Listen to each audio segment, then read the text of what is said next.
Hey friends, welcome to another episode of the Sketchy Ideas Show, the live point counterpoint video podcast where we discuss, illustrate, debate, do a whole bunch of talking about things surrounding leadership, business, marketing, sales, personal development, hiring today, HR today, and we're going to make sure you think twice before you implement that brand new idea you just learned about on the interwebs.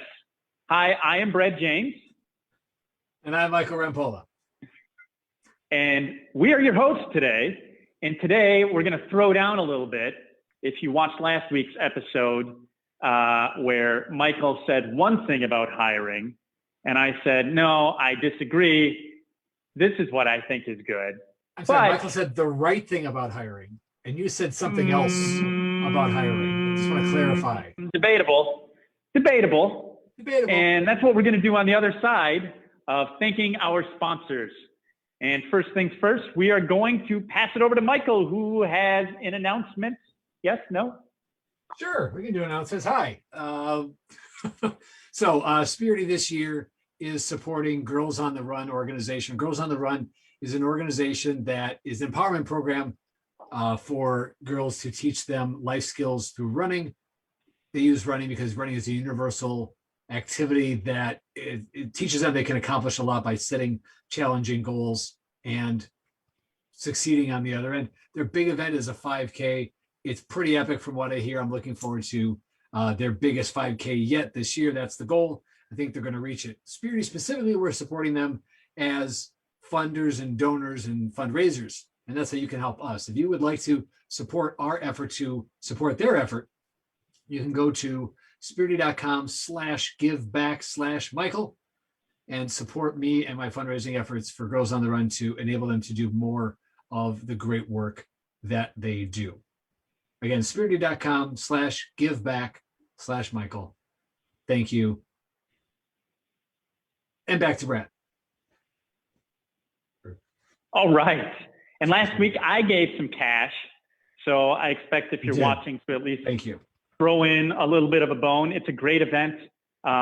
And yes, physical fitness, especially for youth, is a great way to teach lessons, especially those who are underserved. And that way, it's a great way to pay it forward, especially if you haven't found the right cause. This is one of those great causes that you should contribute to. Our other sponsor is Cream City Marketing, helping local small and medium-sized businesses to grow and scale their marketing and sales efforts, especially if you are a small shop and you're trying to figure out how to do all the things, social, website, emails, ad campaigns, traditional marketing, digital marketing, posting on Instagram stories, doing this Clubhouse thing, going on TikTok, you name it. We've helped people do it. And we do a lot of helping you build the automation around that, especially if you're selling stuff. I promise you it can pay off dividends after it's set up. So if you need help with that, go to creamcitymarketing.com.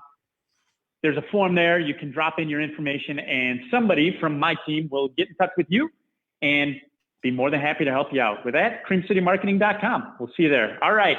Now, the throwdown. I don't know, Brian didn't lay out any rules before this because we were scrambling a little bit today. So markers at noon.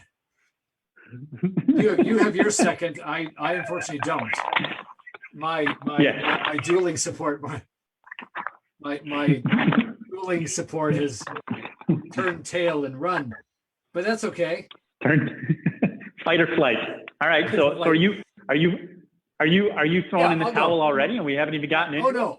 I'm not throwing in the towel. I'm throwing down. I need a glove. I'm throwing down a gauntlet. Do I have a gauntlet? I don't have a gauntlet. I'll throw down my marker,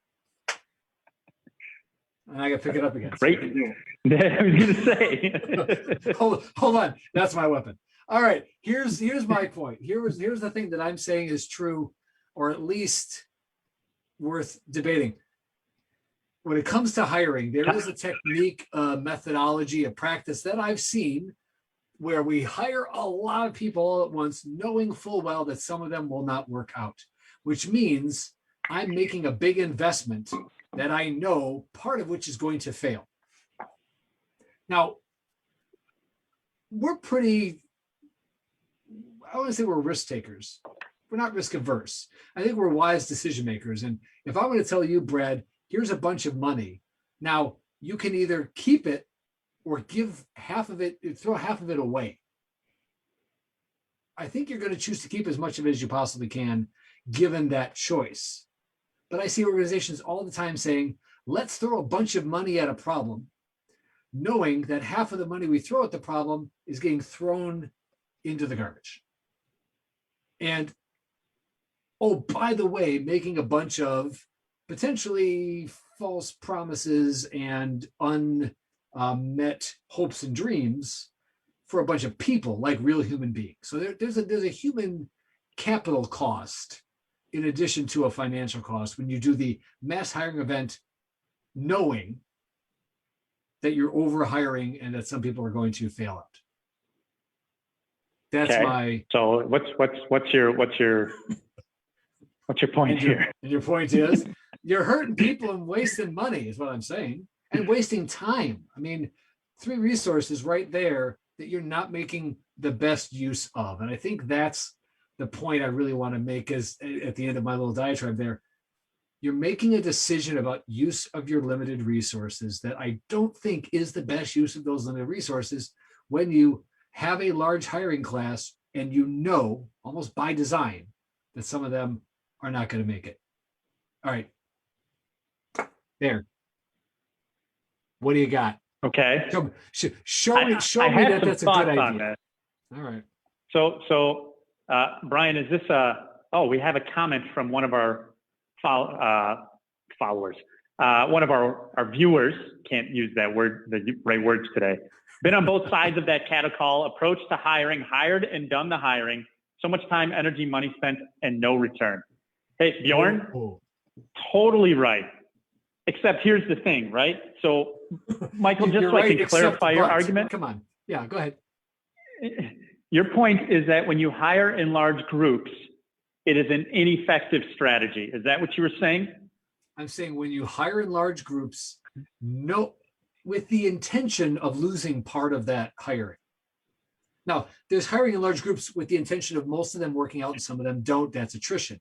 But if I hire 100 with only 50 slots to fill, and I'm pretty sure that 25 of them are going to fail no matter what, and the other 25 are going to struggle, I'm going to choose them out. Like, I'm over hiring, and I'm putting a whole lot of time and effort on the back end of the hiring process where my resources are naturally limited.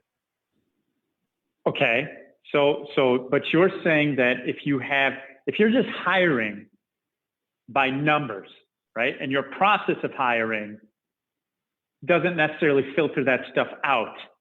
You're using the law of averages that half of them aren't going to work regardless of your hiring process. I'm saying when your hiring process counts on that fact. Like, we know that when we hire, 50% of the people don't work out. So we have 2 positions to fill, so let's hire for 4. We have 50 people that we're going to be able to invest in for the coming year, but let's hire 100 and burn half of them out in the first 45 days. Why do companies do that? I'm just curious. You work in HR. Why do they do that? Because that's the way we've always done it. The short answer is it became it's a cultural thing. Is it though? It's a past I think practice. there's a strategy to it. So there's a strategy to this because there are a lot of very successful companies. There are a number of very successful companies that use a similar strategy with the idea that we know we need to hire the best talent. So if we're searching for talent for a specific skill set, right? Like this is, I have a specific set of skills. If I could hire a bunch of those guys and knowing that they all at least have some talent, because you can't really measure for culture anyway. So if you look at the long run, you're going to end up churning through half of those people anyway before you find the right fit. It doesn't really matter. And if it's a cultural thing of the company, right? For example, if you are a commission-based salesperson, competitiveness tends to actually raise up and you end up with more success in that group than less, more often than not. Or you're at least beginning to filter out throughout that time period of eliminating the people who don't fit that role, but now they at least know the company. Now, does it have negative effects? Of course, but so does hiring slow, especially if you have business goals that you're trying to hit in a short period of time, right? So if I know, for example, I'm a small business and I need to hit a goal, and the only way to do it is through sales or scaling up, as a hiring strategy, is it worthwhile to hire eight people for 4 positions for 6 months, or to hire 4 people for 4 positions and know that after 6 months, you're going to have to replace 2 of them anyway? So here's the thing. It's not just that you're hiring them and seeing what works. You do all of the other investments that it takes to orient and onboard a new hire, in addition to the salary you're paying for that time frame. So depending on your stats, it's 100. The cost to hire somebody, if you're looking at a bigger number, is 125% of their salary over a year. Mm-hmm. Or mm-hmm. as a SHRM survey, so we're looking at like every job type, you could do mm-hmm. it as a 4K average, but that's just the hiring cost. That's not the so cost of the employee and replacement. I'm going to interrupt just because Bjorn's getting involved. I like it. Thank you, sir. I think, Bjorn, to your point, yes, you are correct that staffers and employees are getting more savvy and have access to more information. But the idea of hiring by numbers is not like what you're broadcasting. So the idea of hiring by numbers is not like, hey, the goal is to just hire a bunch of people to fill the role. No, the goal is to augment the speed of which we're hiring people in order to hit business goals in a time period, because we have to scale. And yes, sometimes you're going to put high expectations on those people you're hiring, and you're going to churn and burn them. But would you rather do that in the short term or in the long run, right? So it becomes not necessarily an issue, especially if you are, quote unquote, a best of breed company, right? If we look at some of the largest companies today, those pools are so large to try and get in there that's also why they do this, because they're growing so fast. And so they get that same idea. I know Google hires this way. I know a local company called Epic Health Systems in Madison does a similar thing. And so their applicant pools are so large anyway, and they're filling so many spots anyway. And those spots end up being diminished just based on the churn, and it's built into the business model. And it really has nothing to do with the idea of like trying to burn people out in a way. It has more to do with the fact that you know that the role that they will be filling, some people want it and some people don't. And it's really hard to determine whether they want it or not, because when they get in, you're planning for 3 to 6 months out. And so you're taking the 3 months to train and onboard them in hopes that months 4 through 12 are highly productive. And then they finally find their fit in months 13 through 15, where now they're settling into a certain specific role. So I will say this, that there are certain companies, yes, Bjorn, that talk about this cattle call approach that you're talking about. That's not what I'm speaking to in this case. It's not about like, hey, we have to hire 1,000 people for a manufacturing floor. Let's hire 2,000 and see who wins. It sometimes is the only way to scale those roles. Otherwise, the company falls in on itself. So as you're refining and defining where that approach can work, mm-hmm. it sounds like there might be some very particular use cases with a whole lot of caveats where I'm going to say it can work. Here's where I think it doesn't work. So I'm trying to describe what this really means. I think it can work most of the time if it's positioned correctly. I don't think that you're just doing a cattle call for hiring. Your filtering process helps to filter out some of the people who aren't a fit anyway. But the idea is that as a manager, a hiring manager, a business owner, a CEO, that guess what? We're going to bring a bunch of people in. We've done a great job of defining things, and some people think they can do it and want to be here, but some can't. And we can't afford to lag by hiring only the slots that we need. We have to prepare because we're on such a growth schedule in order to make it work.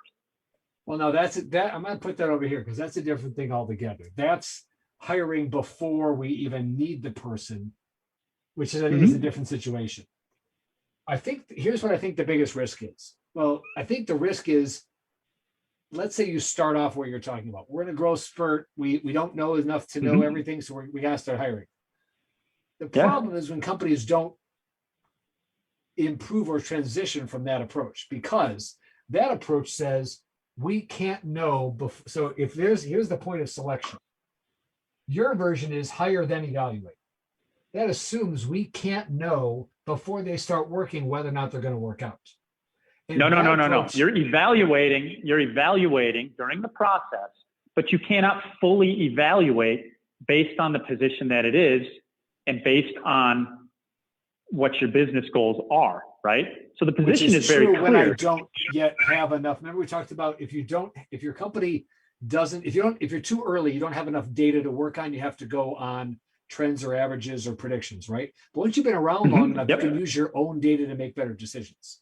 And I think the problem that I see, if you have the data, I think the problem is we start off not having the data, so we invest our time and our money after the hire to do the evaluation. Right.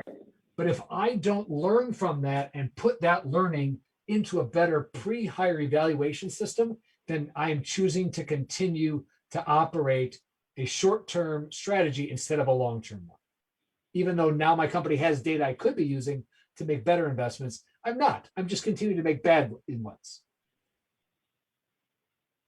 Unless your goal is to identify talent that you might not necessarily find in the mix, right?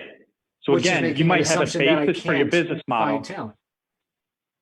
No, it's making an assumption that sometimes you find a diamond in the rough. Now, that right there is true, but that's an anecdotal exception. It happens. Is it anecdotal though?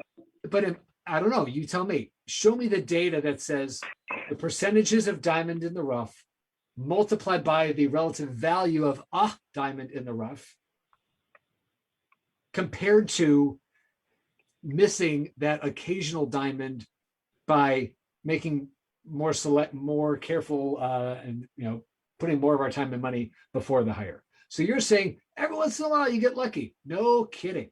But the house has the advantage in any gambling scenario. And we are not the house when it comes to hiring. We're the gambler. Okay. I guess. If you're saying I guess we're both laying out caveats here. So maybe the better discussion is when to use this type of strategy and when not to. So then I think that's where I can start to see your point. Well, I seriously, because if I don't have enough knowledge about what makes somebody successful in this role, the role is new, the company is new, the function is new, then I have to put my intentional investment after the hire. If I don't leverage those learnings and have a system and a process to leverage those learnings and feed them back into the hiring process, improve my hiring, my recruiting, my selection, all of those tools, then I'm choosing to not improve on purpose. And that's when I got a problem. You're saying, I'm just going to keep running it the same way without trying to make it any better. Brad, you would never tell me to do that. That's not what I'm right. saying. I know that's not what you're saying. You would never give somebody that advice, would you? No, I'm saying though that there is a way to make hiring in bulk work for a business model. That's what I'm saying. And so there is a point in which that you need to look at it as an opportunity rather than as an expense. Because yes, even though we spend about $4,000 to $5,000 per hire in a company every year, right? Like that's the average, and that's reported. I think that's like HBR, so Harvard Business Review. There's a couple other numbers. That's why I say 4 to 5K because they're all a little different. Yep. But if we look at it from that standpoint, right, and understand that maybe instead of having a job description with a clear process defined, because many companies don't, this is one way to then say, hey, here's the results of this role rather than a job description. Mm-hmm. And when you don't have those processes outlined, right? For example, sales is both a science and an art. Sales is really hard to hire for. It doesn't matter where you are, what you do, because more often than not, there are great salespeople who can sell in one arena, but can't sell in another. It's the same thing with recruiters, right? Recruiters can recruit in one area, but can't recruit in another, just based on context, network, all that stuff. And but by the way, they are both a type of sales. throwing that out there. Oh yeah, you're right.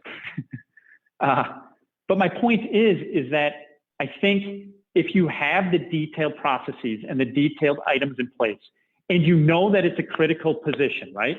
I think it's always great to hire slow from the beginning if you're going to do it, because you know it needs to happen, especially if it's a critical role in the company. But when you're talking about roles that they are not necessarily middle management or executive level, and granted, most companies have tons of levels. I'm just saying if it's a role where it's inputs and outputs, and you know you're going to have, I'm going to phrase this the best way I can in the hopes that I don't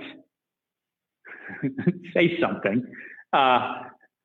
Sometimes the quality of people you're going to find for a specific role is not consistent across the people who are in your hiring pool. Yep. In which case then you need to hire more than what you think you need, because there's going to be some who fall out. Yes, there is a natural attrition rate, which I agree with. It's when I don't actually figure out what that is and try to find a way to reduce it that I'm falling into the trap of, well, we started that way and we have no mechanism for learning from our wins and losses to shift our investment to a better, more ROI positive place. But that's what I'm saying. Because no role in any company has 100% rate of we find the right person in the hiring process and they fit. There is not a single company out there. I don't know. And if there are, hey, if you know that company, I want to know who they are, because I want them on this show next week. They can't be next week, so it's got to be 2 weeks from now. So if you know them, I want to know who they are. Book them, Brian. All right. The thing is that no single role in any company are you going to have perfect efficacy. And so you have to make a business decision. Hey, do we hire more than we need or less than we need, in hopes that 3 to 6 months, which 3 to 6 months is typically when they're 3 months in, they should be at least 70% productive based on the goal of that hire or what their role is. And that's a stat, right? I think once you start getting to that point, then you are going to hire more with the understanding that the time lost, right? You can spend the $4,000 to $5,000 to keep people up to speed, plus, the 2 to 3 months worth of pay to let it fall where it might, in order to make sure you do not lose momentum.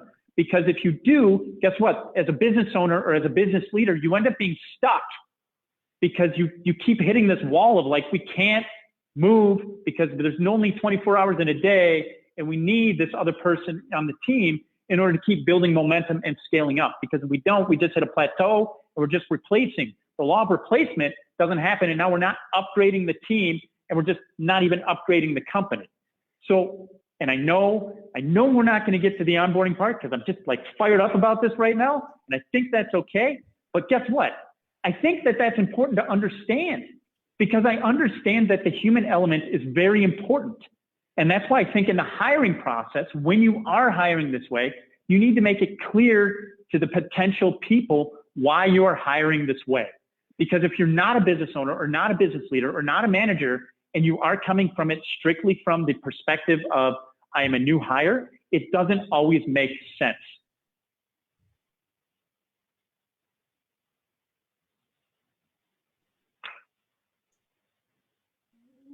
Okay, so here's what you've done. You've made a strong case for whatever your strategy, operate with intention, which of course I can support.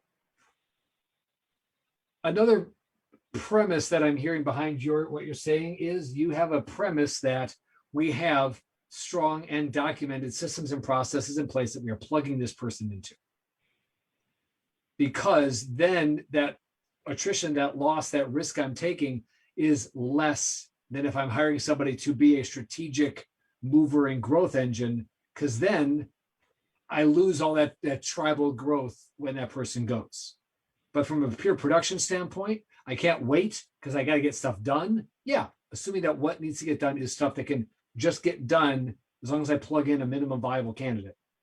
But if I'm really hiring for higher strategic value add skill sets and competencies that are much more about the person and less about basic org structures and processes, that's where I think it works and doesn't work.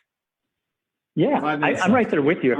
If you're hiring for somebody who has to be a critical thinker and understand the business, the industry, all that stuff. That's why I said, if you're talking about executive management or like the level below. So if you're a small business, right, and you're the boss and you're trying to hire an assistant manager who's not already in your company, totally get it. Right. But if you're literally looking at, and I'm talking about this from a workforce development standpoint.